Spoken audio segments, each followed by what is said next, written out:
Hello and welcome everyone, I'm Madals and today I've got game number 1 of a best of 1, a bit of Zerg versus Protoss, and spawning down in the bottom right hand position as the red Zerg player from Core EU, Mr. JonnyREcco. His opponent, top left, a Protoss player in the colour blue, it's a Barcode player. What is it with Barcode players recently and all being Barcodes? I just don't get it. Well, I do get it. I know why. It's because they want to hide their identity for their secret builds. But what's so secret about pressing 1A? Okay, I've really got to stop with like the sarcastic balance whining that I do in my casts. Purely because WCS is coming up soon. And may have already started by the time I release this video. And therefore, I really don't want people to think I'm being serious. If I make jokes, it's all in jest. Please do not take me seriously if I ever talk about balance, because it's not. Anyway, drones being made. JonnyREcco is a macro Zerg at heart. Yes, he has learned the ways of cheesing, but he doesn't often employ them, especially in a best of 1. So, therefore, I'm expecting to see some cool things, and maybe a little bit of a hatch first, maybe hatch pull. If he's expecting a gateway expand, which on Accolon Waste you can be quite likely to see, since going for a forward fast expand is plausible, but not often. Anyway, 1 hatch. We're now at least half the way there to my expected build order. Could go hatch pull, but I'm feeling it. I'm feeling that we're going to see a lot of hatcheries. Probe going down, just having a bit of a good time. Going to go and make a Nexus. Nexus first is not a build you often see on Accolon Wastes because it is so dangerous.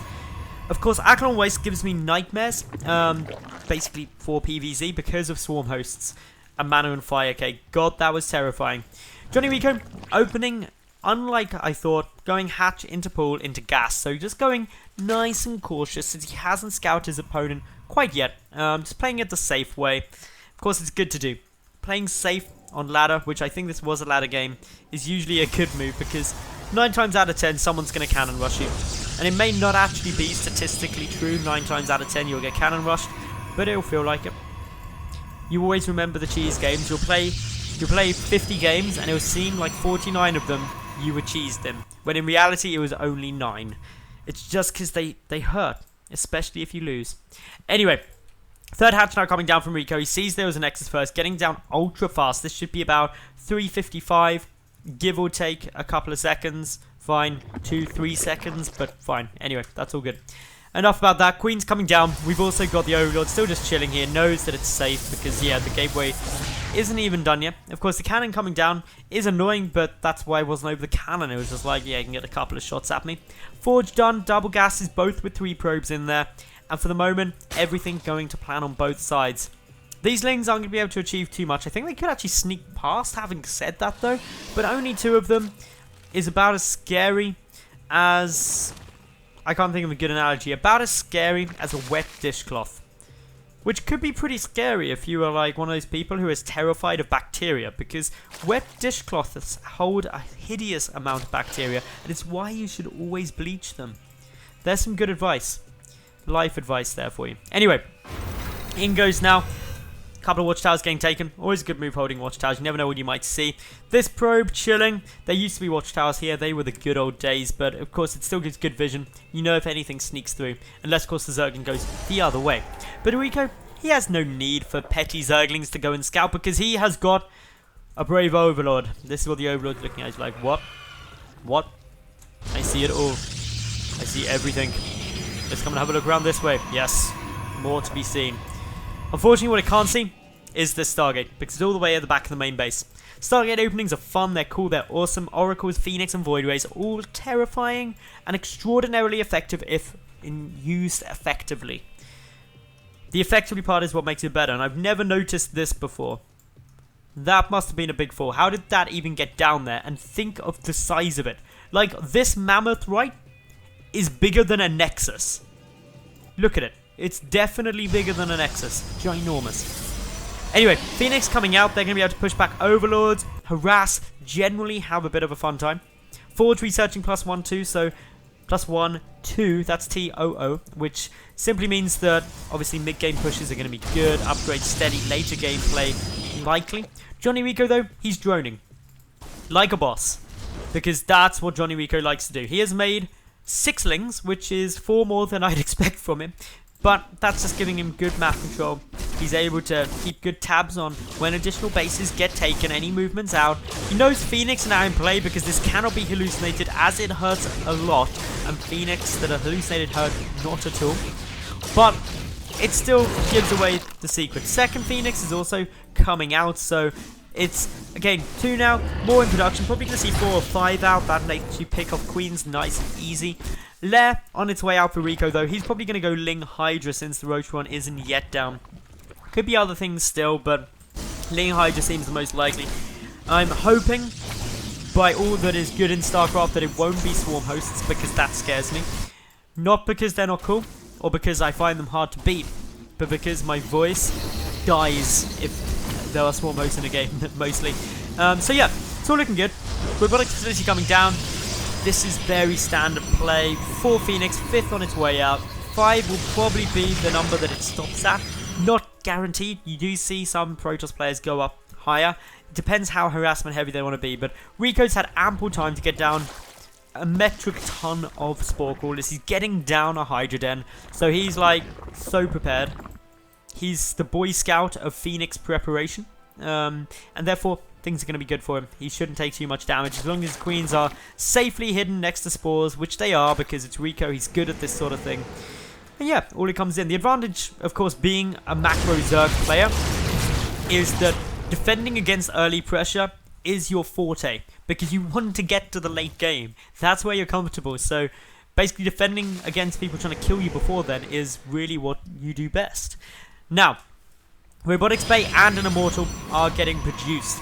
So this means the 1 Immortal straight up into Colossus production is going to be coming down. Phoenix, 1 gets taken out there. That's a little bit frustrating. JonnyREcco not supply blocked. And for the moment, this game looks alright. Nothing really devastating being done. This queen actually edging a tad far forward will get taken down.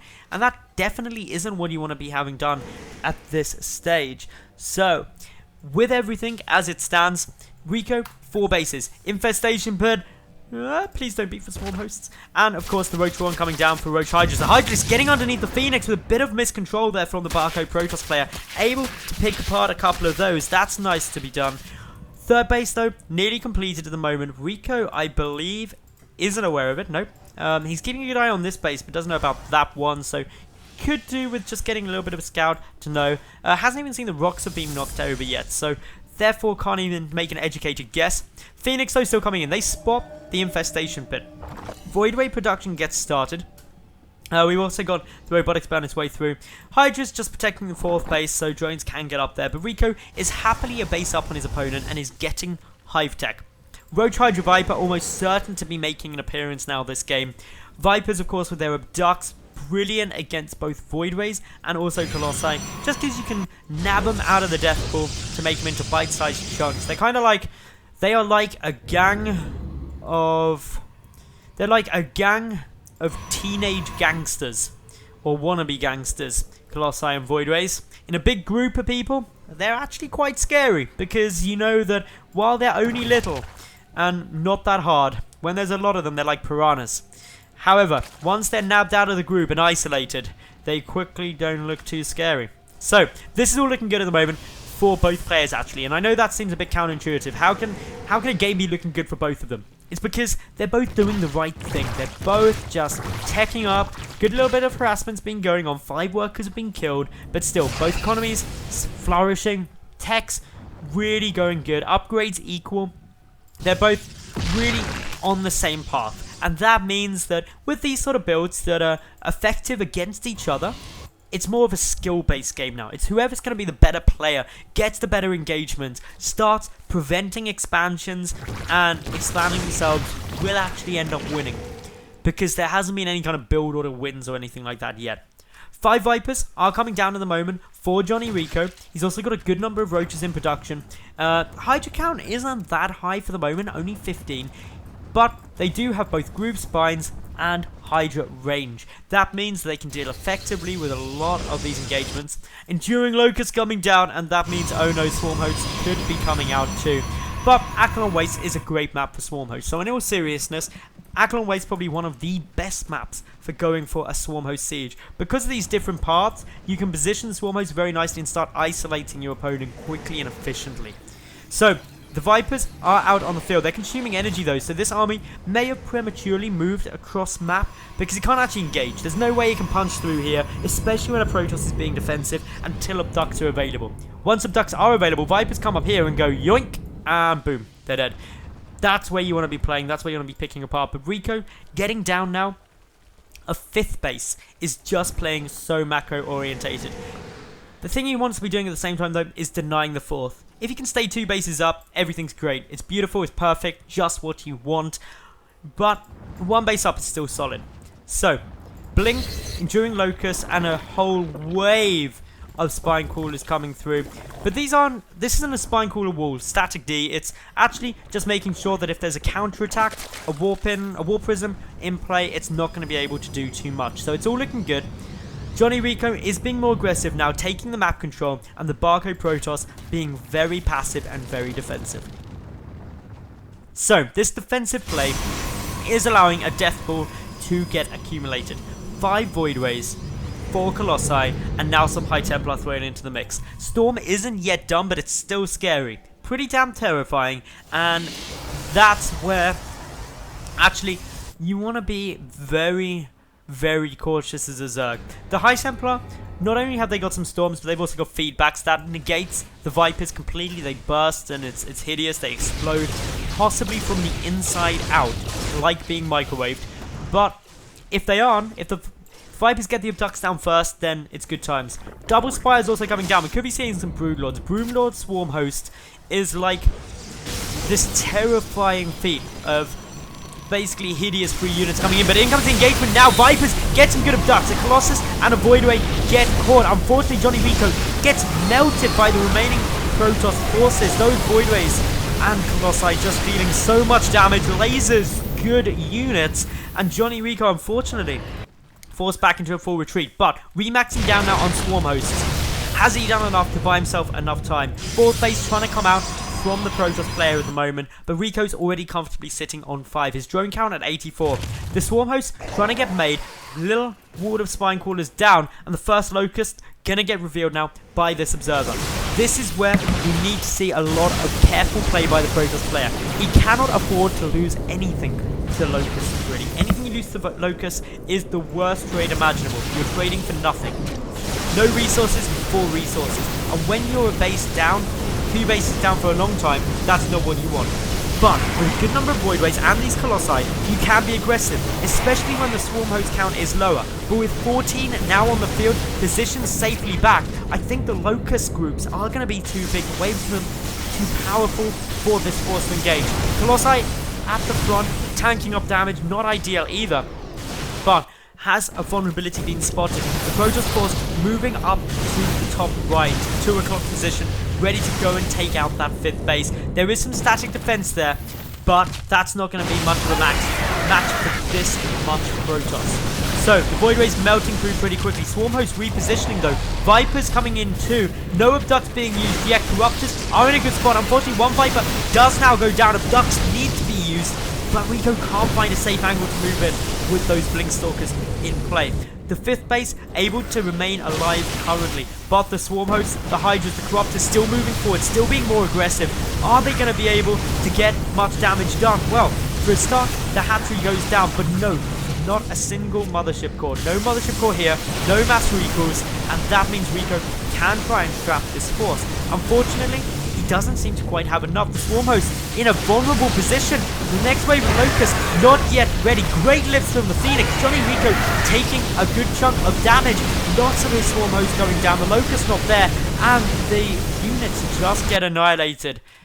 And the Protoss player will win the game. Great control there. JonnyREcco really got put on the back foot after he went for that great push.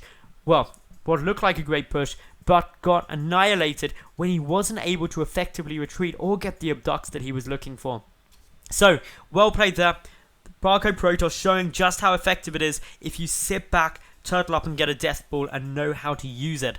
If you enjoyed the cast, make sure that you like the video. If you have a thought on how balanced Protoss are, leave me a comment. I'd love to know your opinion. And of course, make sure you subscribe because new games come out every day of the week and I wouldn't want you to miss one. I'll see you tomorrow. I'm Madals. Bye for now.